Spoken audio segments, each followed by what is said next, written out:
What's up, everyone? Welcome to a very exciting episode of Beyond the Bell. Today, we have a very exciting guest. I would like to introduce you guys to Andrew Lucha Bridge. Yes, sir. What's up, guys? This is Andrew Lucha Bridge. I'm excited to be in this amazing podcast, Beyond the Bell. Thank you. I'm excited to have you on here. So tell us, where are you from, Andrew? All right, so this is kind of weird just to put the fact out there for the people. I was born in Kentucky, right? I was born in Kenton, Kentucky, really. But I was raised my entire life in Mexico, Nuevo León, Mexico. And yeah, I was my parents are Mexicans, and I was raised there my whole entire life. I have two nationalities, but I proudly like to say that I am from Mexico because you know that's where I grew up. That's where I learned everything. That's where I most importantly learned my wrestling skills in Mexico. So yeah. Yeah, and you started training at, what was it, the age of 10 years old, wasn't it? Yeah, 9 years old. Yeah, Oh, I was a 9 years old, yeah. yeah. So, Yeah. what was that like, training as a child? Well, it all started like I was in elementary school, and my grandfather, que en paz descanse, he just came out random with random things all the time. He was a mechanical engineer, and he just like came up to me one time in my room. He was like, "Hey, you try to train pro wrestling?" You know what I mean? Like he just randomly came up to me like that, and I was like, first of all, I was like pro wrestling. Like I was a big fan, of WWE. My family's as a pro wrestling fan. My favorite wrestler when I was a kid was Triple H. Oh, Uh, easily. I can guess your favorite tag team, I bet then. yeah. What's your favorite wrestler? Like, Honestly, Jeff Hardy. The way he did the Swanton Bomb was absolutely beautiful. yeah, dude, I mean, like, no one does it like him anymore because he used to just arch all the way and get up there and he'd flip at the last minute. crazy, dude. Like this time, but anyways, yeah. So I went there. Was downtown. Saw a lot of things downtown. Then Mexico, really crazy. But yeah, I just went there into the ring. They took care of me while I was training. I learned the basics like rolls, and like when I first took like my first bump.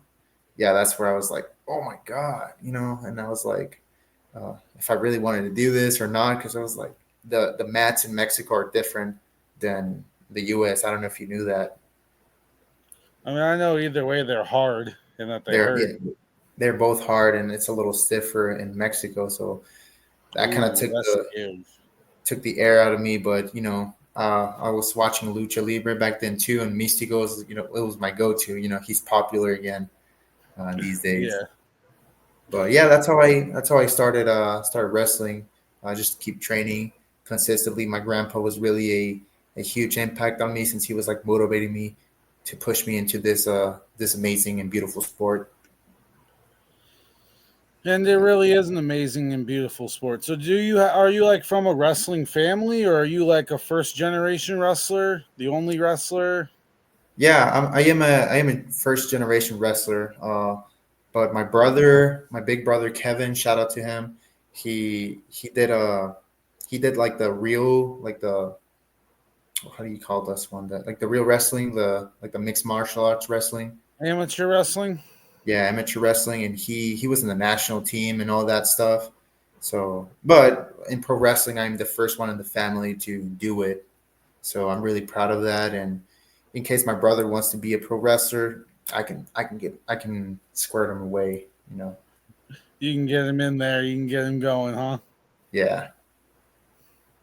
So yeah. So, I guess since you were training lucha libre, did you start like wrestling with a mask, or have you always been an unmasked wrestler? So I debuted when I was 13 years old. Right.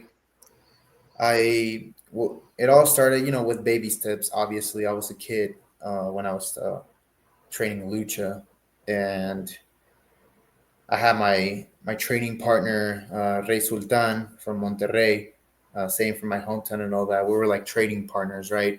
And obviously, yeah, every kid in Mexico or even in the U.S. watching Rey Mysterio or some other masked wrestler, that's their dream to have their mask. That's a big cultural thing in Mexico to have a mask and trying to be like your superheroes. So I had my brother draw the design of my mask. Made them when I first saw my mask. It's not the one that I currently come out as an entrance. I don't know if you've seen that. My mask is like a red one. I did see that once, I believe. I was watching. I was able to catch one match before the show. Yeah, but yeah, my last very first my first mask, it was black, and it was like inspired with Spider-Man 20. I'm a big Spider-Man fan, you can tell. Well, dude, I love Spider Man. Yeah, so it was inspired with 2099 Spider-Man, the future one, and it had like the Venom logo in the back.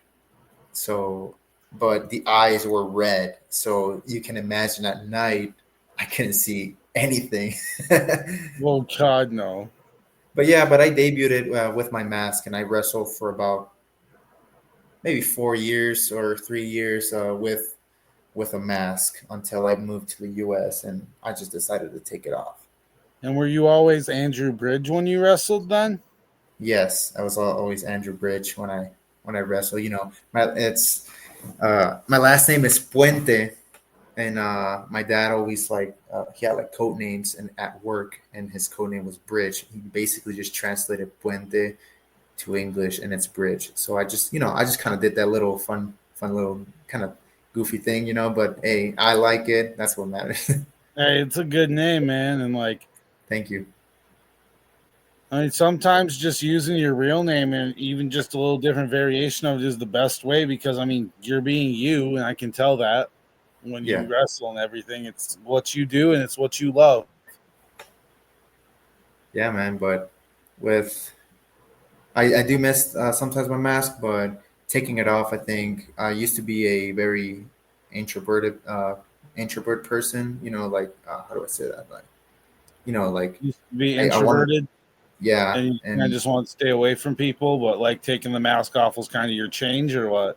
yeah, it was a personal challenge. I just wanted to get out of my shell and become someone new, and it's just personal challenges that I wanted, and I see that in the United States, in my personal opinion, they work more with the facial expressions and the looks of the face, and I just wanted to take that step, and it's working out really well. But I do miss the mask. That's why I wear it in the entrance. So yeah. So, other than like your typical normal, match, have you ever been in any other stipulations at all? What do you mean, like stipulate? Like, Like different match types, like a ladder match or like a, hardcore or anything like that? well, I've been in a few, but there's this one that it was kind of like it was like you know everything counts. Outside they can bring a chair. It wasn't really like an extreme match, but it was no disqualification. That's the word. It Yeah. was I was with wrestling for the Day of the Kids. Actually, it's a celebration they do in Mexico for it's like Easter, but the Mexican version, right? And Yeah. so we decided to make a show dressed up as Marvel superheroes. You know where this is going. I dressed up obviously as Spider Man. I It didn't was have. it was a tag team no disqualification match. I was dressed up as Spider Man. My friend was Captain America, and I was going against Venom and Black Panther, dude. And it was freaking cool because all the kids were like, "Yeah, Spider Man," And but where I'm going here is that Venom was like, I was like 15 years old back then, and I was like 100, and I was skinny, man. I was really skinny, and I was like 130 pounds, and Venom was a freaking bodybuilder, dude, twice the size of me and shit. And so we were wrestling and all that stuff. Brings out a chair, brings out a can, smash it in my face, smash it in my hits in my back, grabs my neck, and he goes into a steel barrel that was there, and he just like he kind of warned me about it, like, hey brother, like I'm about to hit you with the steel barrel. I didn't hear that because the crowd was loud. Boom! I just went straight into my head into a steel barrel, the rim, and that obviously hurt crazy. And I was like in the ground laying. All the kids were like, "No, like Spider-Man," you know. So he drags me into the ring. The announcer was like, oh my god, like Spider-Man is bleeding. Everybody, Spider-Man is bleeding. And all the kids were crying, trying to get into the ring. And I'm like, I'm not bleeding. What is he talking about? I go like this. Dude, my whole hand was covered in blood. It was like my very, yeah, it was my very first time where I was like bleeding and I was like, holy crap, like I was a teenager. I was like, oh my god, I'm bleeding. Like, and from there we went into the locker rooms. Everybody was like, oh my god, I can see your brain. And I'm just like, no, like like no, my brain, like someone do something. And but yeah, but I thought they were gonna bring medics, but they just brought like toilet paper, electrical tape, good to go. Yeah, that's how it goes sometimes, man. Yeah, but it was experience. It's a really interesting experience that I went through. But other than that, really not lately. It's just been doing just been other stipulations, just normal matches, tag team. What's it called? Mixed genders ones with females and males. I've been in a couple of those, but all good. So, have you ever been part of an official tag team, or has it just been kind of like tag team matches here and there?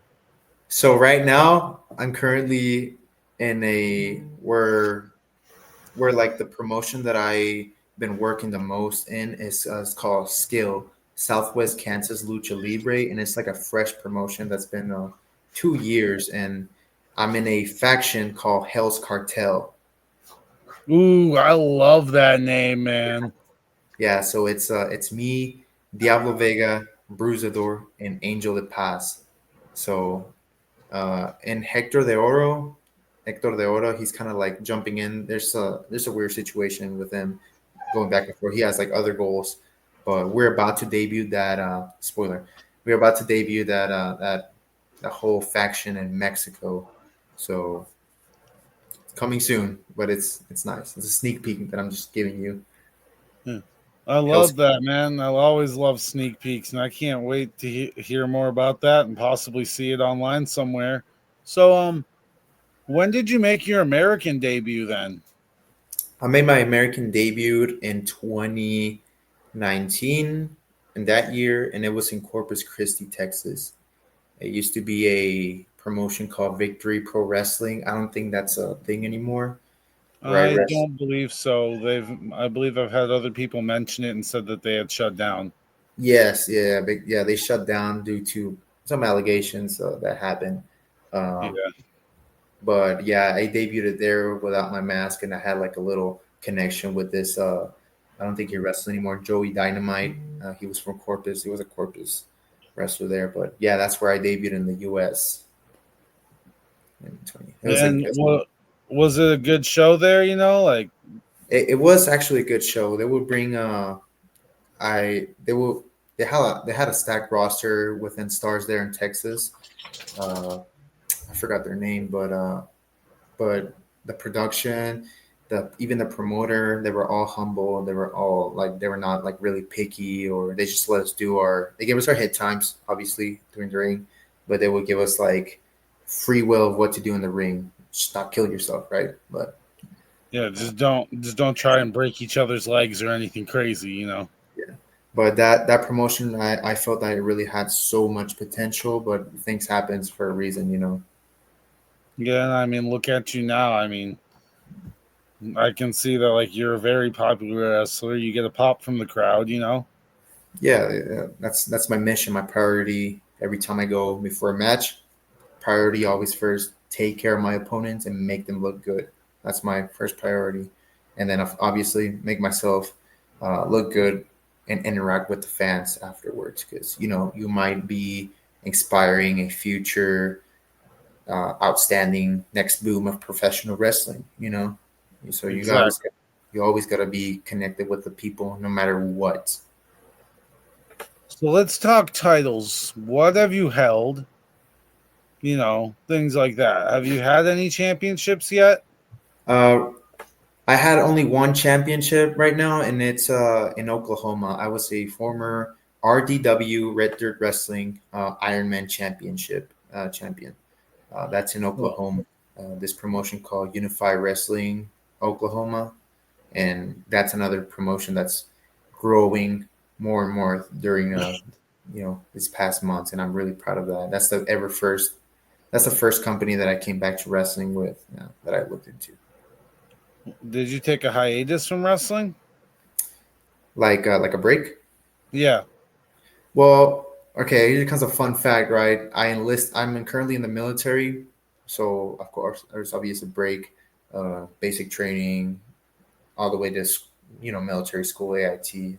I couldn't do wrestling there until I got to my first station. So yeah, currently in the military. Yeah, And everyone's just like, "Oh, hey, we're here with a wrestler." Huh? yeah. It's I mean, the first reaction with my co-partners is like, "Hey, like invite me to the next match," and I got my group of friends. They come, they cheer me up. It's amazing. Yeah, man, that's awesome. I love that you have that for yourself, man. And Yeah, wrestling is a great and it's a really beautiful sport. yeah. It's a beautiful sport that you just really connect with your partners in the locker rooms. It's like your second family. That's what I love about this sport. I can count on him. I can count on him. Obviously, there's always going to be sketchy people out there, no matter where you go. But you just got to pick your audience and show them the good things that you know. But yeah, I mean, I'm currently living in Oklahoma. As soon as I got stationed in Oklahoma, first thing I did, pro wrestling near me, and that's what popped up. Unified Wrestling Oklahoma. That is awesome. I love that, man. So you're just right back in. As soon as you're out of training, you're immediately on back in the ring. Yeah, I mean it's one of the reasons why I enlisted too. I enlisted for personal things like college, get the opportunity to get my college paid and to travel. And while I'm traveling, my plan was to like, all right, whatever I travel, whatever I station at, I'm gonna wrestle there because it's a dream to me to become a high named wrestler and be an example for the younger audience to follow the good habits. You know. Yeah, I mean, you are doing great at that. You're a very positive person. You've enlisted in the military. You're doing the best for yourself, and you're still going to college while wrestling. So you want that higher education. That's a great thing. Yeah, Can I ask yeah, what you're going for? yeah. Go. What are you going to college for? Oh, I'm Or what do you? doing business administration. That's gonna be my bachelor's business administration. Because All right, is that going to play into wrestling?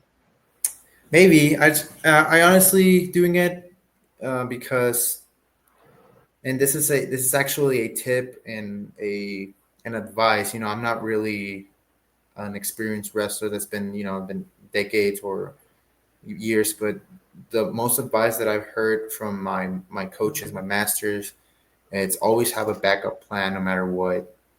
Uh, so that's really like my backup plan. Everybody has always told me during my wrestling career, either do college or have a good secure job behind. Wrestling is not the only source.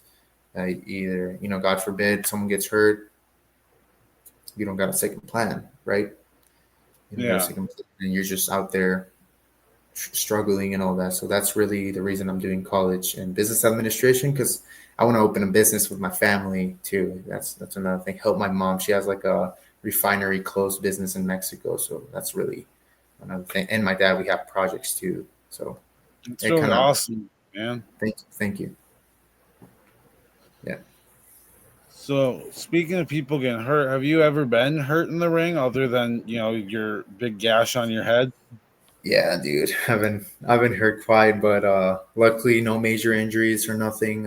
Either in practice or uh, two times in wrestling. Like the last time I got hurt, I was wrestling in Texas for this wrestling company called 936 Wrestling in Texas, Livingston, and I was wrestling one of I think his name was Genesis. I think he's Booker T's students. Well, in that school, a Yeah.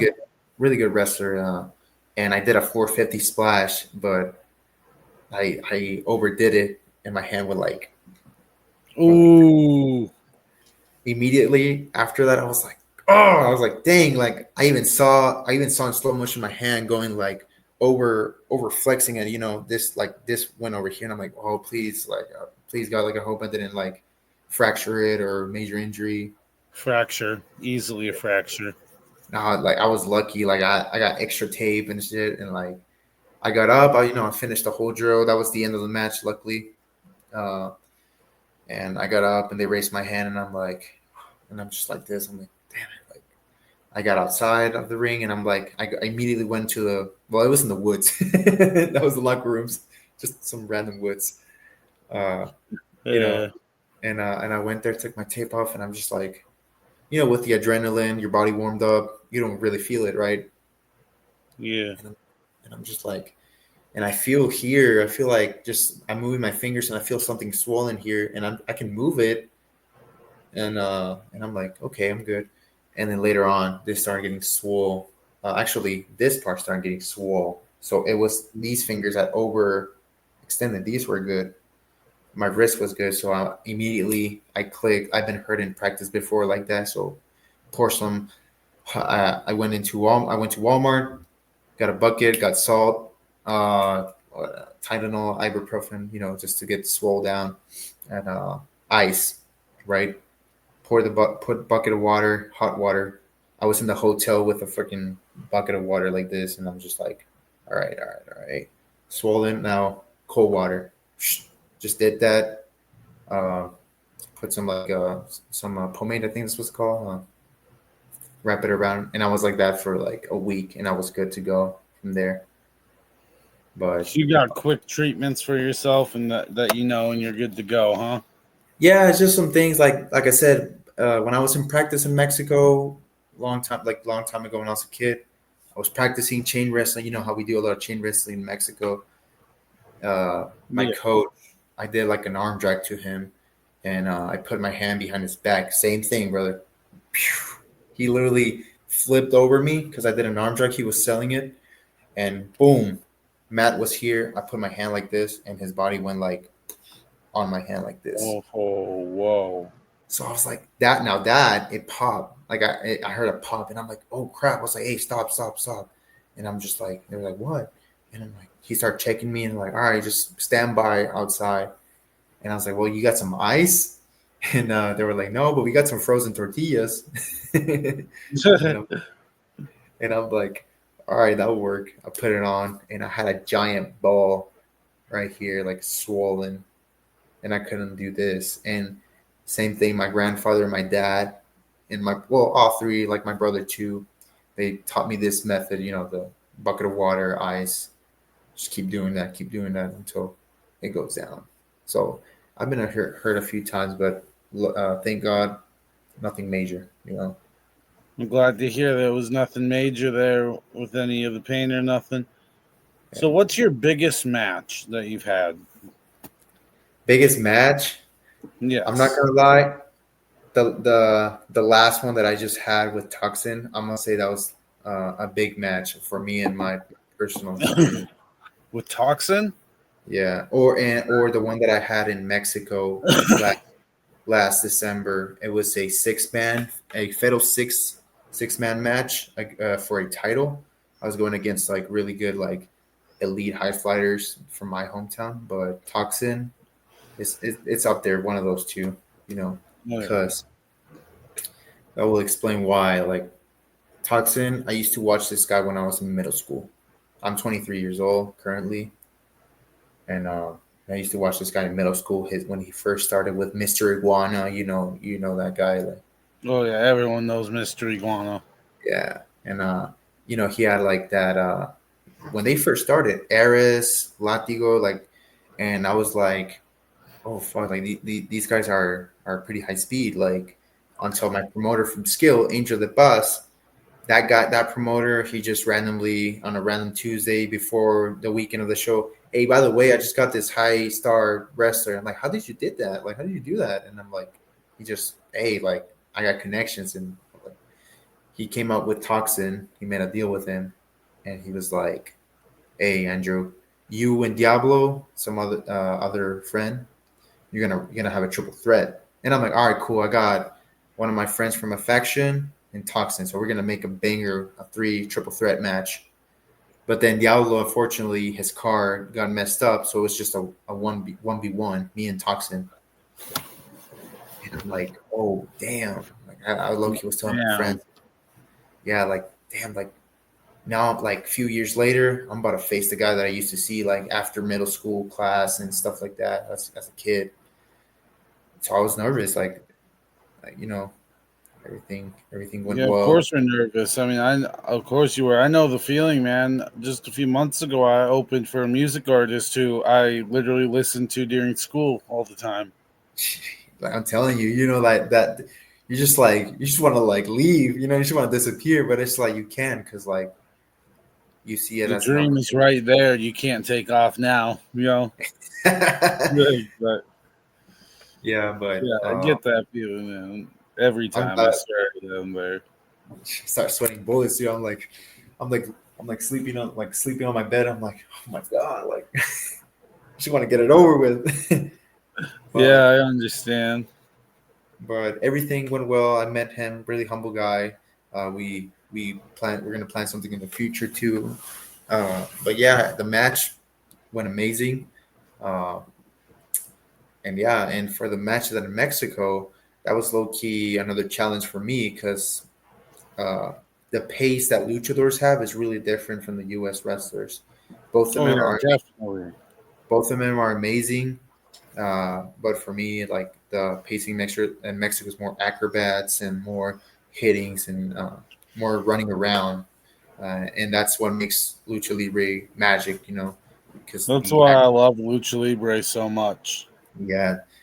And I remember I got announced for Millennials Wrestling Factory promotion in Mexico, in my hometown. They announced me, boom, Andrew Bridge debuting to NWF. And I was like, oh heck yeah! Like I got in, I'm ready. I'm going for the Millennials champion, main champion. But then there was people saying like, already saw it because I like 2 years ago or a year, I debuted back in Mexico without the mask. Now a whole different character. I wrestled back in Mexico again. Have a note that I was in a dirty bulk phase, uh, and I lost. I didn't lose any, but I just lost my stamina, my conditioning, you know. And I low key was like getting tired in the first match that I had back in Mexico, right? Yeah. So I learned from my mistakes. I took care of my body, and debuting again in Mexico, like in MWF, because I wrestled in Lucha Time, and then like at the beginning of January last year, I wrestled in Lucha Time. That was in my dirty bulk phase. But in December, I cut my weight. I started training more stamina, and people saw me last time, right? And they were like commenting like, "Oh, well, this guy was nah, he was slow last time, or he got tired, or why are you bringing him?" People start doubting on me. You know what I'm saying? Like She had to come through and just prove them all wrong. exactly. That's what I do. At first I'm like, well, dang, like people are not really excited, but hey, like I'm I'm about to prove them wrong. I took my training serious. I started training every day, uh, working hard, studying my opponents, obviously, like of course, until I finally went to Mexico. Did a couple lucha training again to get back on my feet, get back on the pace. Went to MWF. I put a banger, and everybody was like, everybody was like, oh, that was amazing. They really like my job, and I'm proud of that. I'm proud of myself for that.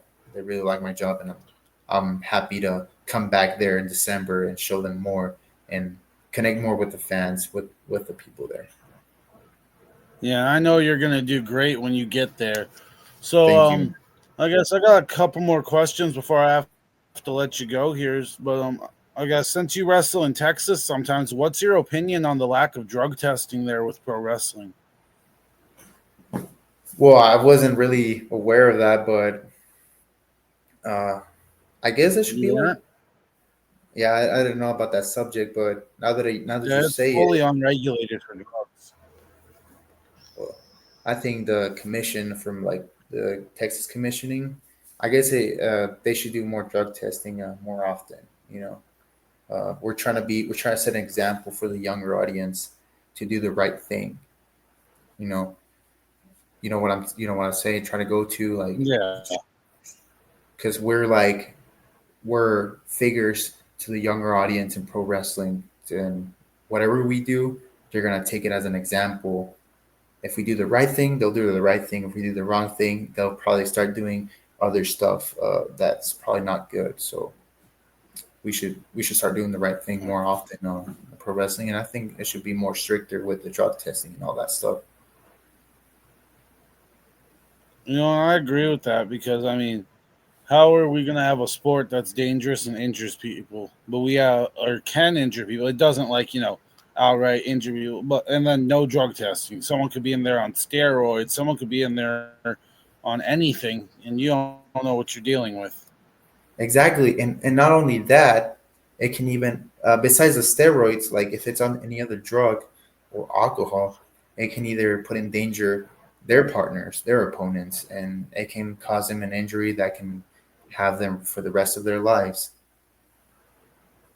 You know, it's a safety. It's like a hazard Yeah, I mean being. that's the thing, especially with other drugs. Yeah, yeah, Like if somebody's doing a move and you become dead weight, that's horrible. yeah. It's always to check on each other before the match, Well, and if you have the opportunity, you know, try to in the most respectful way, try to tell them to do the right thing. And if they take it the wrong way, well, exactly. I mean that's all you can really do. yeah.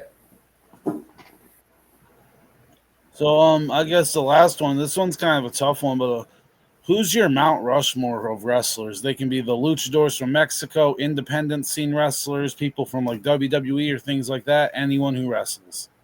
Who's your Like top what, four? Your Mount Rushmore. my top four like favorite wrestlers. Yeah. Okay, all right. I was ready for this. I was ready for this, my friend. Uh, but I'll say number four. I'm gonna have to put I'm gonna have to put Kenny Omega number four. Right. I got Kenny All Omega. right. I got La Sombra Andrade, which unfortunately he just got released from WWE, but he's an amazing wrestler. I used to look up to him. Yeah. Yeah, Uh, he'll be back somewhere soon. We know that. He's never yeah, inactive for long. exactly. Yeah. But when he had the mask and he was an independent wrestler, that was peak. In my opinion, that was peak Andrade. But no, Oh yeah, easily. he still put on bangers on NXT though. Like when he was on NXT with Johnny Gargano and all those people, crazy. But all right, Kenny Omega, Andrade. We got Místico second. You know, that's how I love them even in his Sin Cara phase, not the other Sin Cara, but the first Sin Cara phase where they which they call him Yeah. Botch Cara. But hey, I'll defend Mystico till the end. I don't care. If only they could see him now, right? Yeah. And then number one, I got Will Ospreay. That's my top. That's my to go. That's your inspiration, if I That's remember correctly. yeah, that's my inspiration. That I hope one day one of my dreams is to face him. I know he had like an injury right now, right? Or I he had believe so. Yeah. next surgery, but that's my dream opponent. Like, hope one day I can see him, I can wrestle with him, or even train with him, and I can, you know, get all his advice and put into it. That's kind of like my style that I want to wrestle like him, and yeah, Yeah, I that's my really go-to. hope that happens for you, man. You deserve it. You deserve all of that. You are doing great things.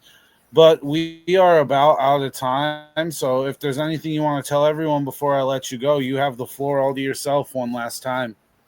All right. Well, thank you guys for your attention, watching this amazing podcast. I really looking forward to wrestle in your town if I ever have the chance. And always do good things. Don't do drugs. Don't drink. and stay on track with sports no matter what. Stay on track. You know, your body is a temple. Treat it right. That's all. That's right, man. Thank you for coming on. I appreciate it. I'm Thank you. glad I Thank you could very much. interview you. It's an Have a honor great night, man. too.